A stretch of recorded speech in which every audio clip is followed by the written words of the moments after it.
today I'm making a peaches and cream pie. It's really very good. It reminds me so much of summer. But let's get started on Darlene's table. I'm starting with half a cup of sugar and 8 ounces, that's a full block of cream cheese. 3 tablespoons of the liquid from the canned peaches. This works best with canned peaches or fresh. Frozen doesn't seem to work very well.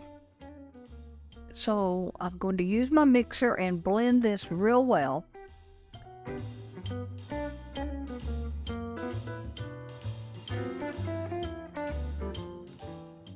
I'm going to add some vanilla bean paste, and you can use just vanilla.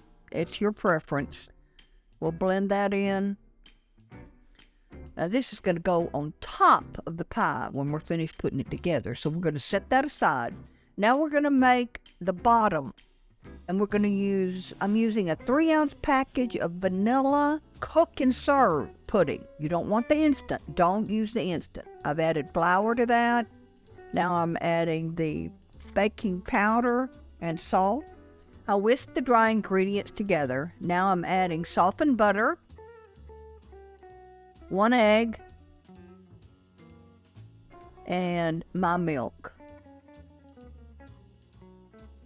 Now I'm going to beat this for a couple of minutes until it's nice and smooth.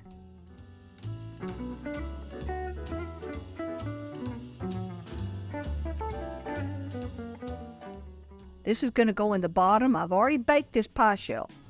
This is one I had in the freezer, raw, and then I've baked it already. So this is the bottom filling going in. Smooth it out. Now next go the peaches. The canned peaches. We're going to use all of them.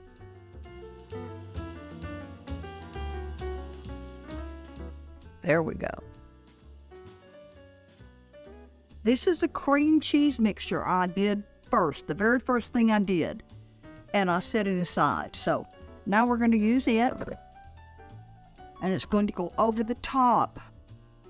All right, now I'm going to spread the cream cheese mixture around. And then we'll spread it evenly. Not quite to the edge, but we do want it to cover the peaches. There we go. Yeah. Now I'm sprinkling the cinnamon sugar mixture liberally. I will use it all. I put the silicone pie ring around the crust because this is a pre-baked pie crust. It's completely done, and I don't want that outer crust to brown anymore.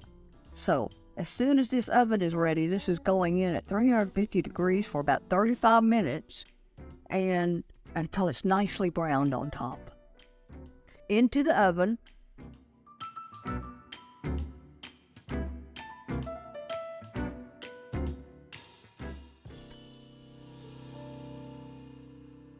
All right, onto the cooling rack, and then I let it chill in the refrigerator overnight. Peaches and cream pie. A wonderful dessert and so easy to make. And you could make this without a pie crust if you like, but I always have pie crust in the freezer, so I put it in one. The original recipe, however, does not have a pie crust. I highly recommend using the canned peaches. It works better, trust me. A pie full of peaches wrapped in cream. I mean, who wouldn't like that? So go to Darlene's table, find the recipe with all the ingredients, and make this pie soon. You'll love yourself for it, I promise. I'll also put a direct link to it in the video description and comments. I hope you enjoyed this video, and if so, give us a like and consider subscribing. That way you can keep up with what's going on right here on Darlene's table.